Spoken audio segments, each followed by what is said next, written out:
2015 was the most dangerous year for Muslims in America, setting records for hate crimes against them. There have been dozens of attacks on mosques, including firebombings, and physical assaults like stabbings, shootings, and beatings against Muslims grew to the highest numbers ever recorded. Already wrapping up as a deadly year, the last few months of 2015 saw hate crimes against Muslim Americans dramatically increase. Members of the community are saying the climate of hate is worse now than after 9/11. To take a look at Islamophobia in America and its roots and empire, I talked to Dr. Deepa Kumar, author of Islamophobia and the Politics of Empire and professor of media studies at Rutgers University. I think that if you look at the year 2015, it has been a horrible year for Muslims, not just in the United States, but around the world. Because if you see the two events that bookend 2015, it is the Charlie Hebdo attacks, the horrific Charlie Hebdo attacks in France, and the Paris attacks later on towards the end of the year, and then San Bernardino. And what these attacks have done is that they have exacerbated and really ratcheted up what we've seen as tendencies since 9/11. What are some of these tendencies? Well, first of all, hate crimes against Muslims and those who look Muslims have skyrocketed. You've seen not just people being verbally and physically attacked. You've seen mosques being desecrated. You've seen all sorts of horrific attacks of these sorts. But you've also seen the rise of a kind of xenophobic nationalism, right? Where white supremacy has been the center of nations remaking themselves, like France or like the United States and so on, saying these people are a fifth column, they don't belong here and so on. And what these attacks have done is it's legitimized this.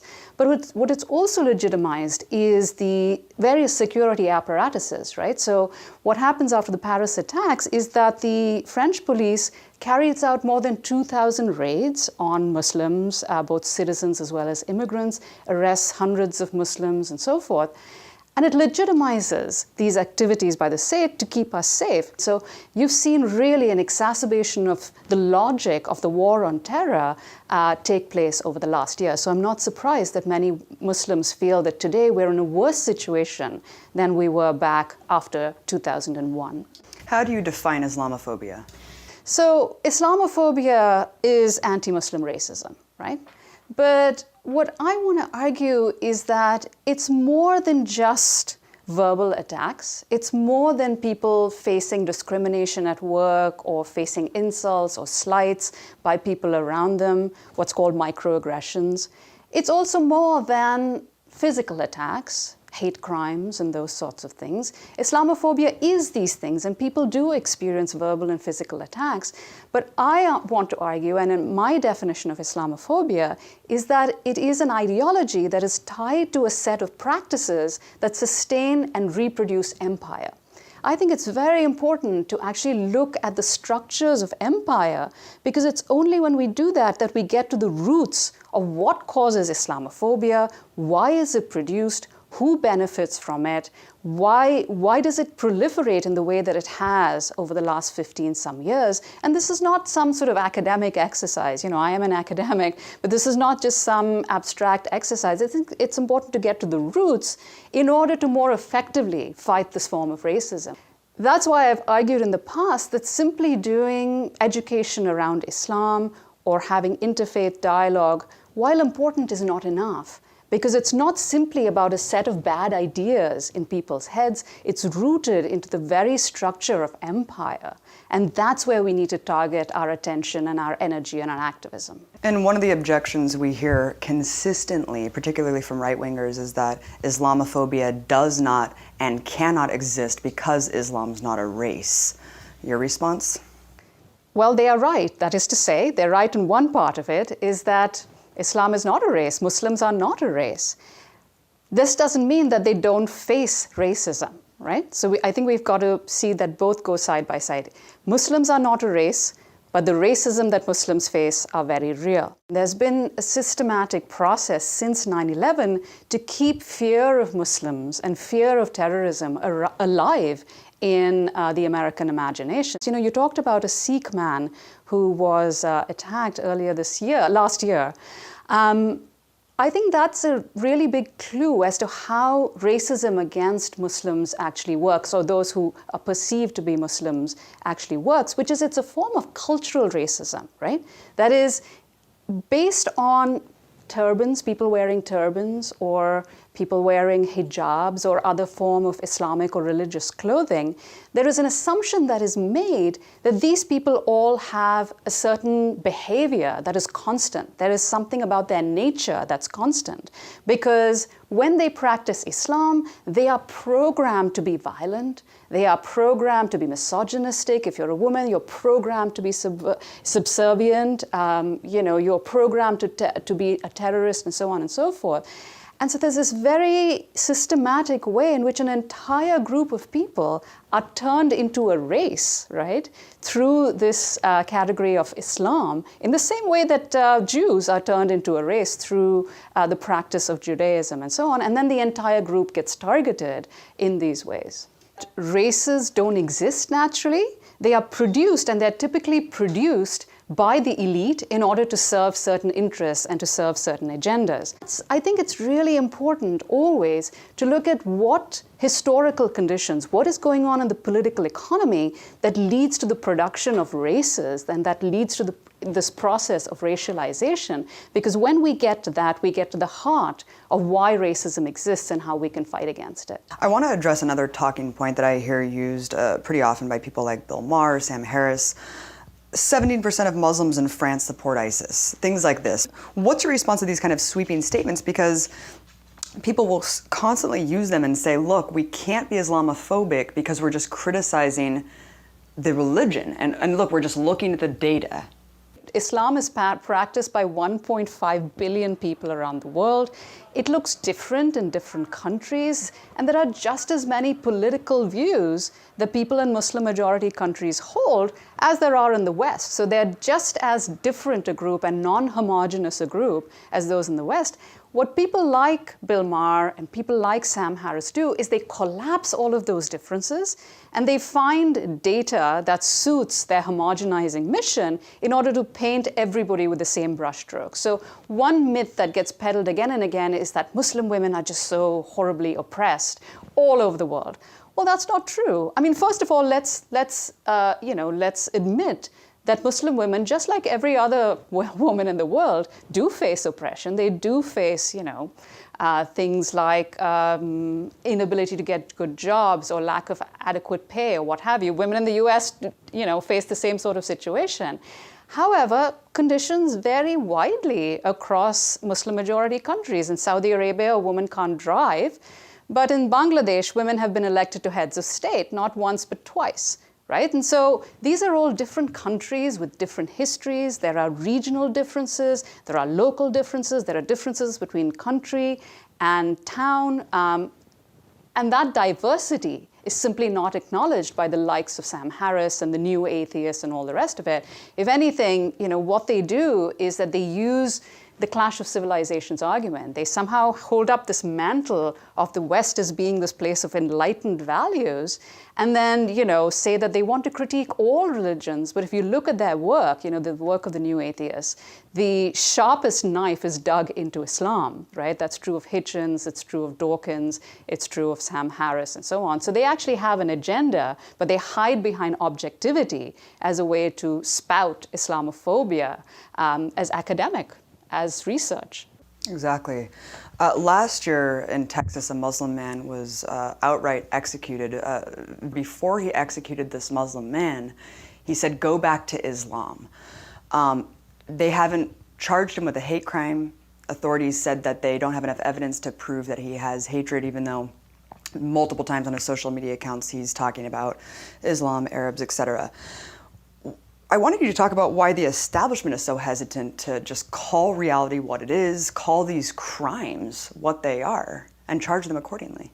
There is overwhelming data of hate crimes committed against Muslims, but the problem is that the legal system in the United States refuses to acknowledge racism in any kind of systematic way. This is not just true of Muslims and Muslim Americans. This is true, as Michelle Alexander points out in her book, The New Jim Crow. This is true, too, of how African Americans are treated when they go before a judge or what have you. You know, questions of racism rarely holds up as a legal grounds from which to try a particular case, right? It's been a struggle. And the same is happening in the case of Muslims as well. It's often, you know, there will be, in my discussions with lawyers and friends and colleagues who are lawyers, what they've told me is that in cases that they've prosecuted, there are just ridiculous things that are brought up as evidence to show that somebody is radicalized. What is this evidence? That they had a copy of the Quran in their pocket.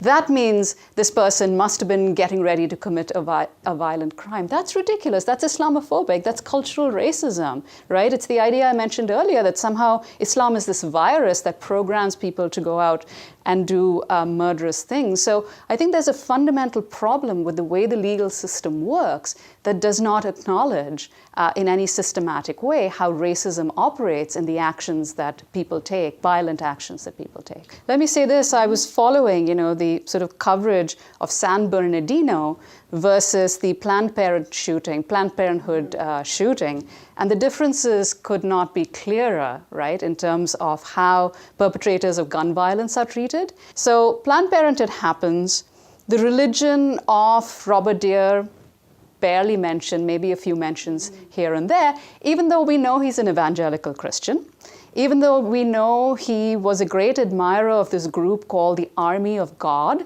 which is this, you know, right-wing fundamentalist anti-abortion group that's committed murders and violence, and so he calls them heroes, right? So we know he's at least in part driven by this kind of Christian fundamentalist ideology.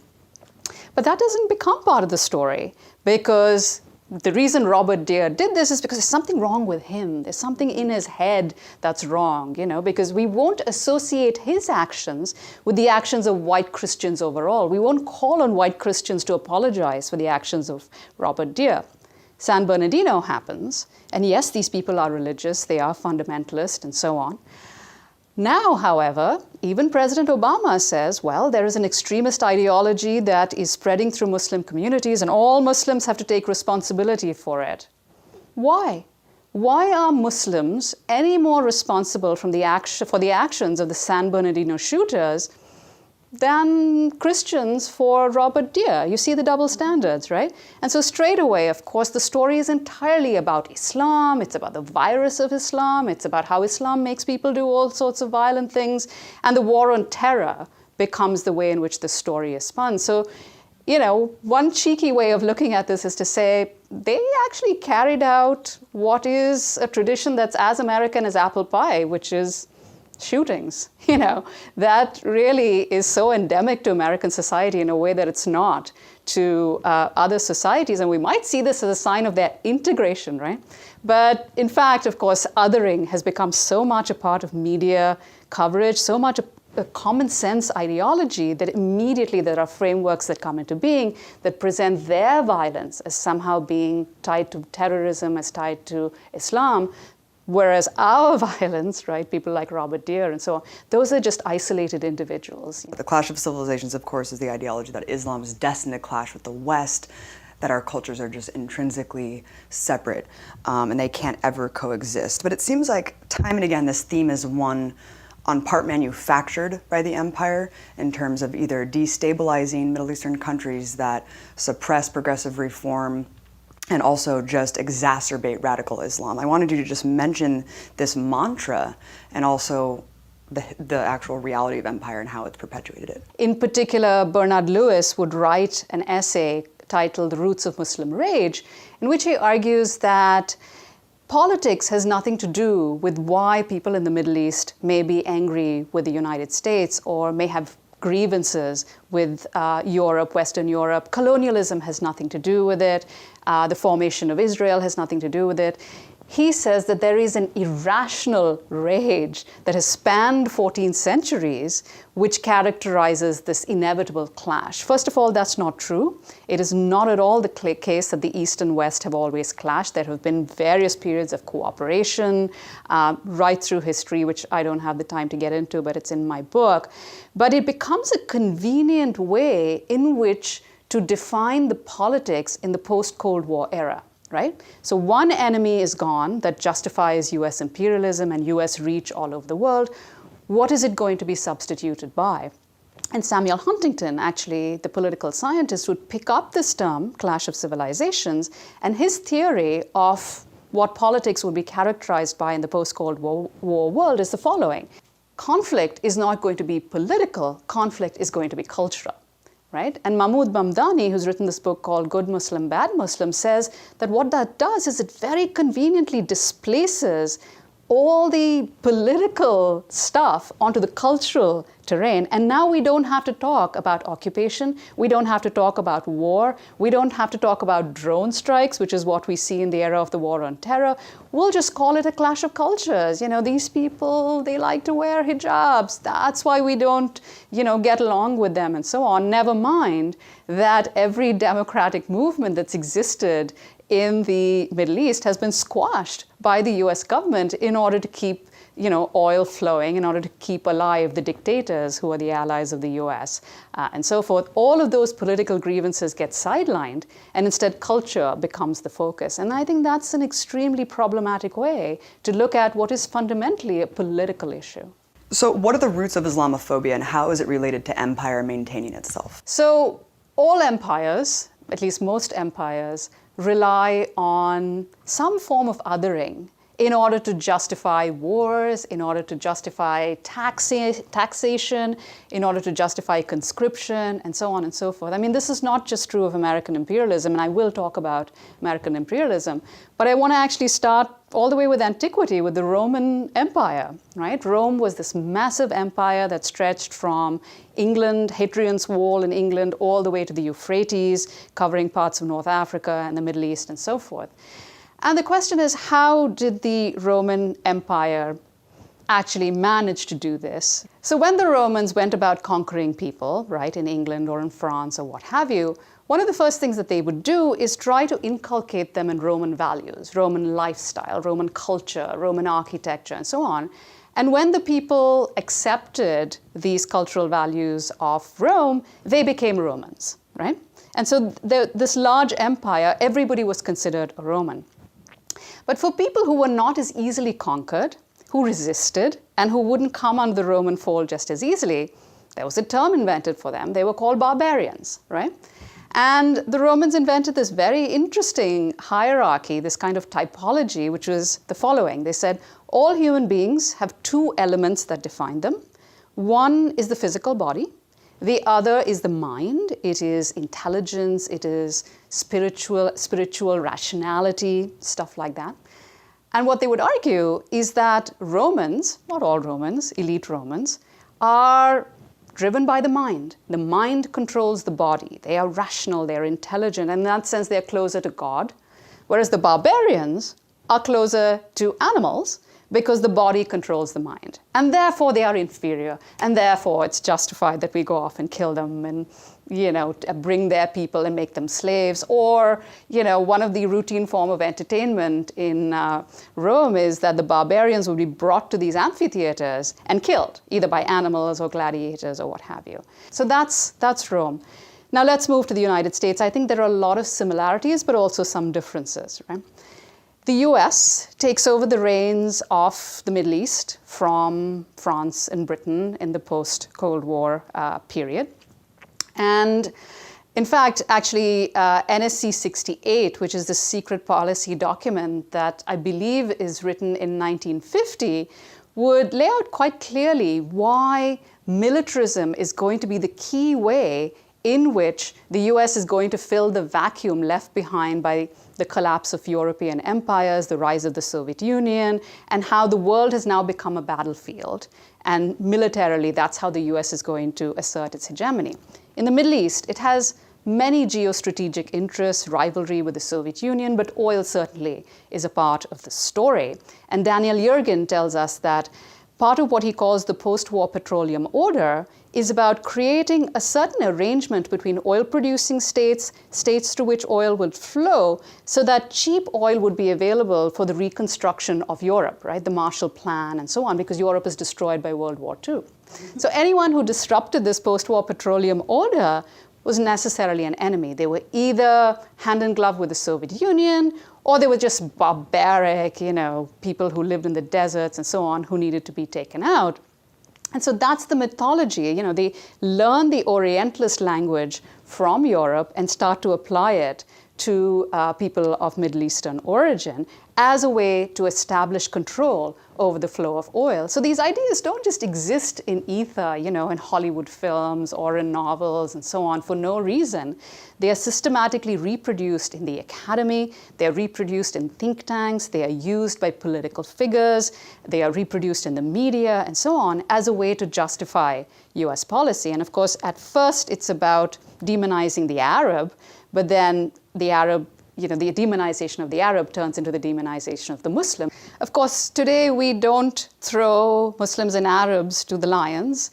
We don't have those sorts of practices, but we do target Arabs and Muslims and South Asians through the national security state, right? Through imprisonment, through indefinite detention, through racial profiling, through surveillance of mosques, of community centers, of college groups, and so on and so forth. So there is very much within the system an attempt both to racialize people within empire as well as to racialize people outside empire.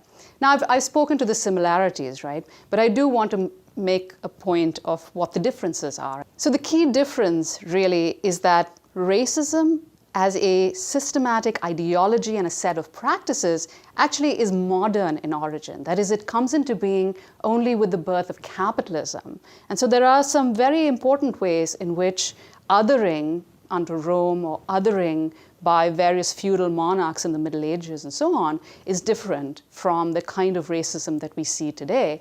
Anti-Muslim racism is much more systematic in the era of capitalism and imperialism in the way that it wasn't earlier. And I think Donald Trump shocked the world by his declaration of a ban on Muslims entering this country if he were to be president.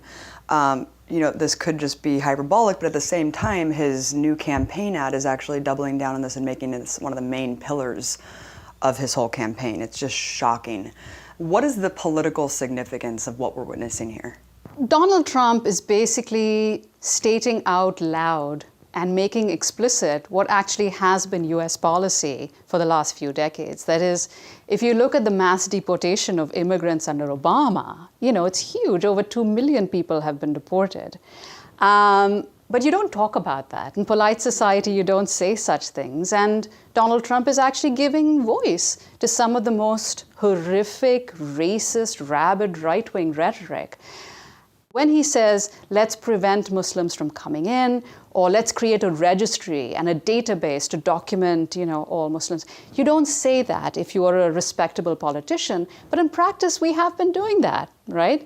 Over the last 20-some years, there's been an attempt to systematically collect information on various groups of Middle Easterners. In fact, going all the way back to the late 70s, and Iranians, and then counterterrorism policy under Reagan, and then the 1996 Anti-Terrorism and Effective Death Penalty Act of Bill Clinton, and then later after 9/11, programs like NSCERS and so on. There's an attempt to collect this information in a database about Muslim immigrants and Muslim citizens and so on. And for people like Trump, who represent the class of the 1%, bashing immigrants has been staple. Right? Because if you look at the same period of time, we've seen a massive growth of class inequality, class polarization. The vast majority of people around the world have grown poorer. The 1% has grown phenomenally rich.